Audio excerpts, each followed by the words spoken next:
Donc voilà, petite sortie du samedi. Bonjour, merci de regarder cette vidéo qui était censée commencer par un plan que je croyais avoir tourné, mais je ne sais pas ce que j'ai fait avec mes gros doigts, ça n'a jamais déclenché. Dans lequel je vous disais qu'on montait à la chapelle Saint-Pancrace avec ma femme et mon fils pour une petite balade, et que j'en profitais pour faire une petite sortie photo avec un thème que je me suis imposé cette fois-ci, c'est le noir et blanc et le format carré. Vidéo un peu différente des autres aussi, puisque je vais faire un petit tutoriel sur la façon dont j'ai traité les noirs et blancs pour cette sortie. C'est une première pour moi, donc soyez indulgents. J'espère que ça vous plaira. Dites-moi-le dans les commentaires.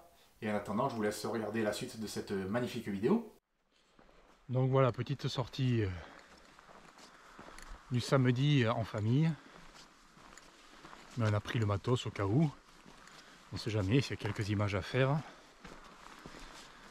La météo s'était un peu plantée. Ils avaient prévu plus mauvais que ça.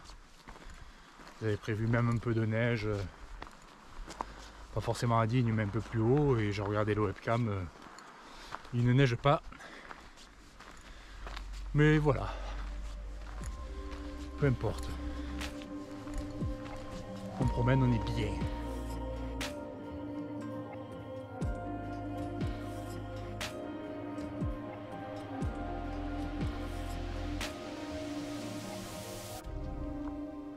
J'ai choisi le noir et blanc un peu aujourd'hui parce que la nature est encore grisouillarde.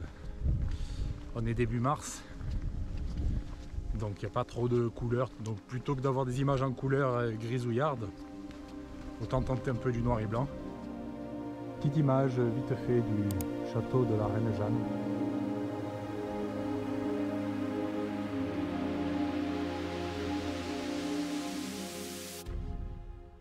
On se retrouve dans Lightroom. Alors ce ne sera pas un tutoriel Lightroom.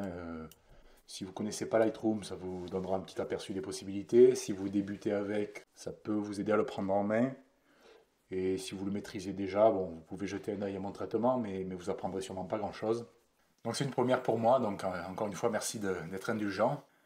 Pour commencer, on va comparer les différentes images. Le fichier RAW que j'ai développé, donc que vous avez vu dans la vidéo en noir et blanc. Le fichier JPEG, donc directement issu de la caméra. Et le fichier RAW original, c'est-à-dire brut de capteur, l'équivalent d'un négatif en argentique. Le fichier issu de la caméra, c'est celui-là. J'ai utilisé les simulations de mon appareil.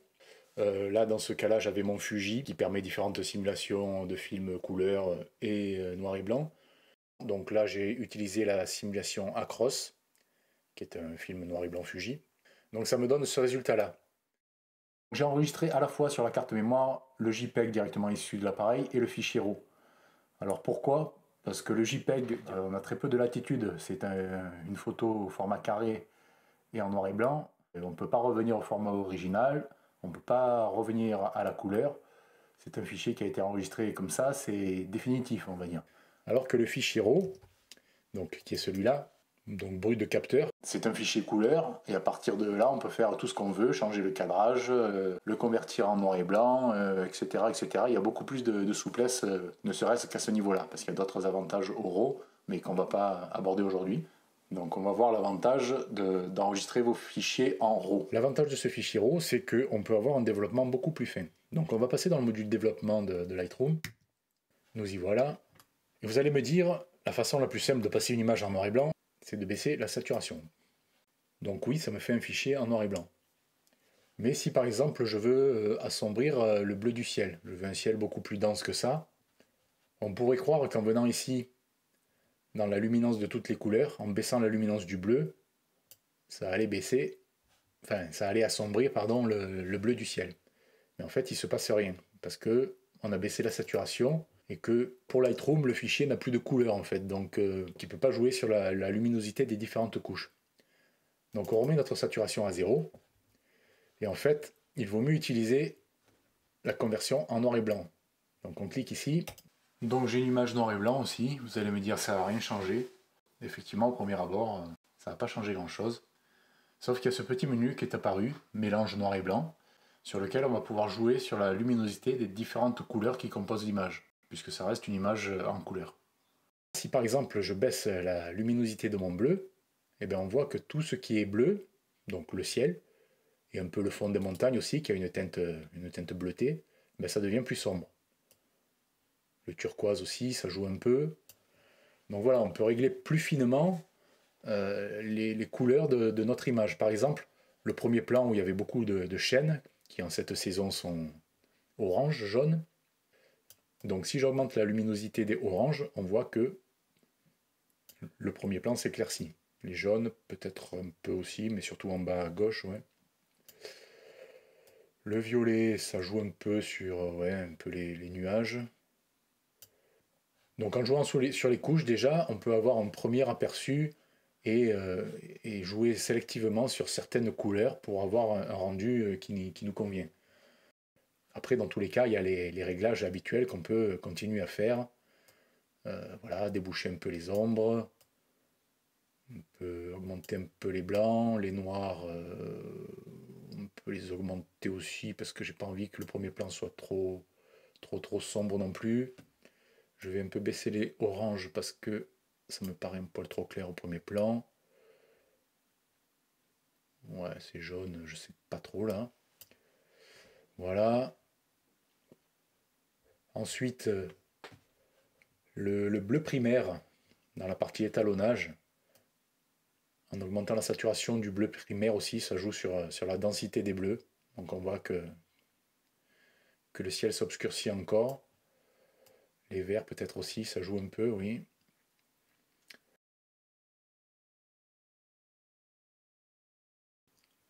Avec, sans.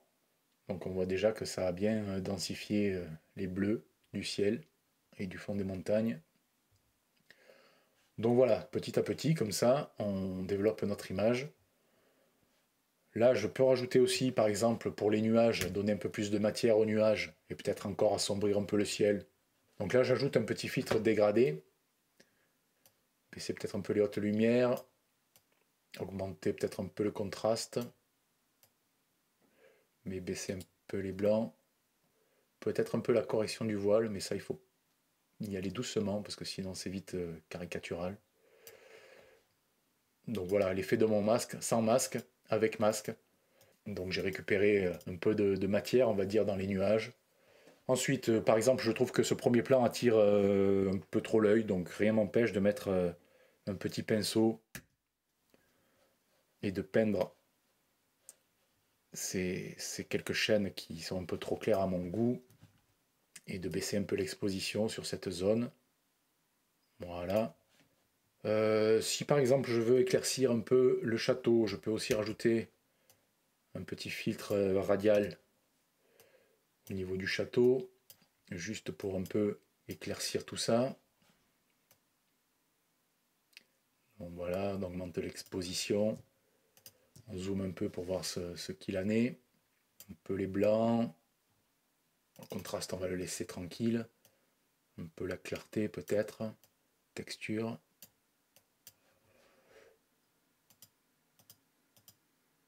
Donc voilà, j'ai éclairci un peu mon château. On ne doit pas être trop loin du développement que j'avais fait. Puis on va faire un petit vignettage. Alors pareil, c'est question de goût. C'est encore une fois, je ne dis pas qu'il faut faire ça pour chaque photo. Voilà. Donc on va les comparer. À droite, vous avez le fichier que vous avez vu en début de vidéo. Et à gauche, vous avez le fichier que je viens de développer à l'instant. Donc il y a quelques différences, mais bon, pas énormes. Dans tous les cas, le but du jeu, c'était pas de reproduire à l'identique, c'était juste de vous montrer la manière dont je traitais ce noir et blanc là. Donc peut-être que pour la suite de la vidéo, je rajouterai aussi des fois la photo en couleur, parce qu'il y en a une ou deux qui peuvent être éventuellement sympas. Voilà. Bon, j'ai fini avec ce petit tutoriel, j'espère que ça vous a pas trop déplu. Dites-moi en commentaire. Et puis je vous laisse regarder la suite de cette magnifique vidéo.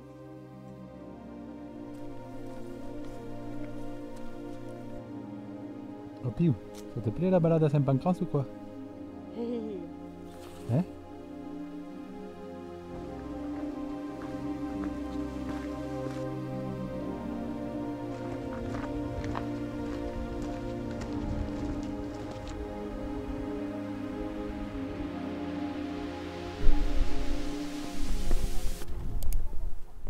voici arrivé au petit sommet qui est juste au-dessus de Saint-Pancrace, que vous voyez derrière moi. Donc bon, comme prévu, c'est grisouillard, point de vue lumière. Bon là, il y a un nuage devant le soleil là.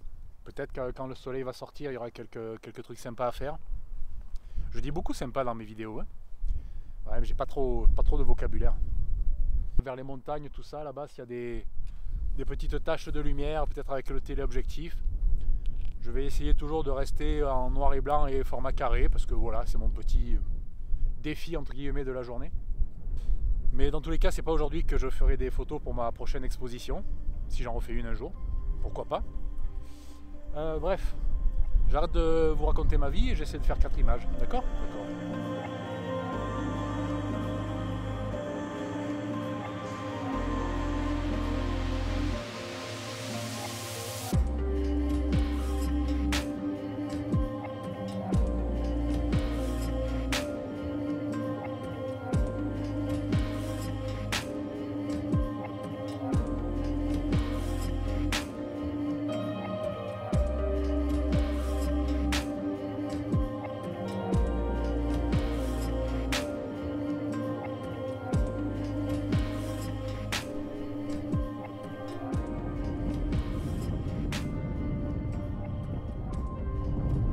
C'est beau, hein.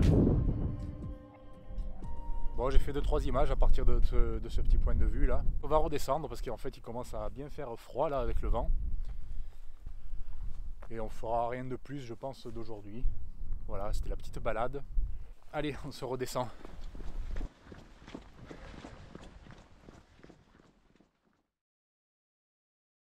Avec une chanson d'amis, pas d'amour, ce n'est qu'une chanson, promis mon amour. Elle chante bien. Tu ne Ouais. m'aimes plus, Mais elle me croit pas quand je lui dis. mais ça fait rien.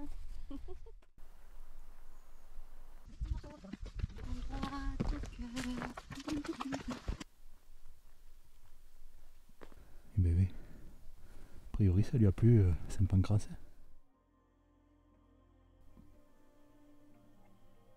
On est dans les Robines, où je m'étais pas arrêté à la montée, parce que je suis un grand timide et parce qu'il y avait du monde.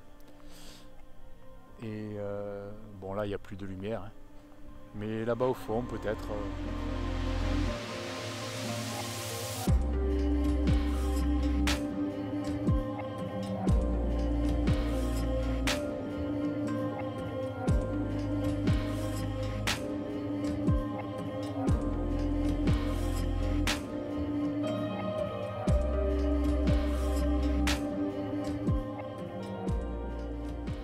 Là, il y a toujours le joli petit arbre que j'avais pris en photo là il y a quelques temps.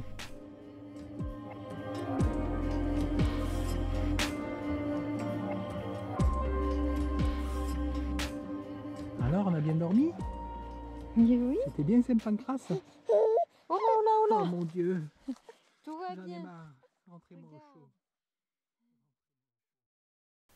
Alors je suis en train de terminer le montage de la vidéo et je suis aussi en train de me rendre compte qu'elle a un peu ni queue ni tête, mais moi j'aime bien. Donc j'espère que vous avez apprécié. Dites-moi ce que vous avez pensé du tutoriel. La sortie photo, elle n'était pas exceptionnelle, mais ça permet de garder la main et puis de faire 4 images. Merci d'avoir regardé et je vous dis à bientôt j'espère pour une prochaine vidéo.